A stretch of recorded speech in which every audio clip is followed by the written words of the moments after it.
Sveiki atvykę į Macagrajus pagalbinį video ir šiandieną aš jums viską papasakosiu. Atvykus į mūsų serverį galite pradėti kurti resą, o tą padaryti galite su /res auto komanda. Toliau prieiname rangus, kurie mūsų serveryje yra be galo svarbus. Su rangais galėsite turėti daugiau resų bei home, taipogi gausite pastovias pajamas, raktus ir dar daugiau. Toliau eina /užduotys, kurias vykdyti yra tikrai verta, nes 48 valandas įvykdę užduotį gausite pinigus, o užduočių yra tikrai daug.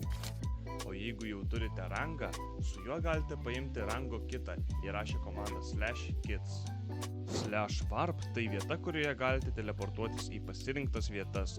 Viską išsiaiškinkite žaidime, kokie warp yra jums aktualūs, o dabar apie porą jų pašnekėsim. Pirma, bossai. Čia galėsite mesti iššūkį prieš bossų sistemą, įveikus bossų areną gausite tikrai vertingus prizus. Toliau zonos.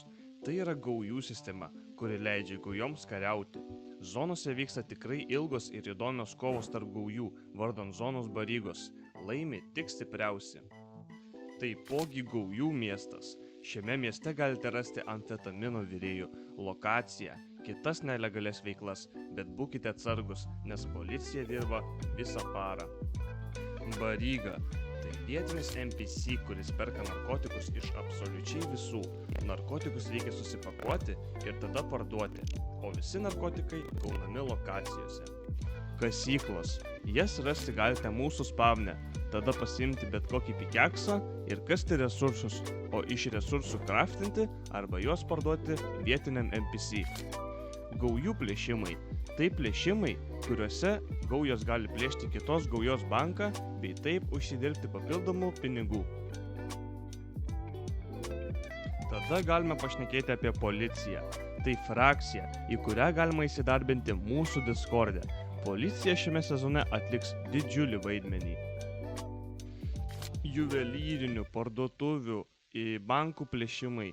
Tai sistemos, apie kurias reiks išsiaiškinti žaidime. Taipogi tam pačiame pasaulyje galite rasti plovimą bei juodąją rinką. Senukose galite pirkti visas nelegalias priemonės, maišelius ir taip toliau.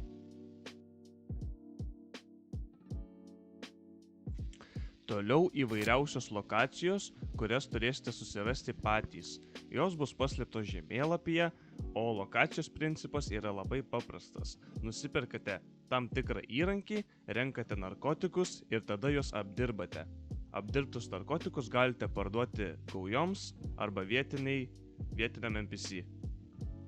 Tad dėkui, jog peržiūrėjot šį video, tikiuosi naujokams šis vidosas padės ir ką, susitinkame serveryje.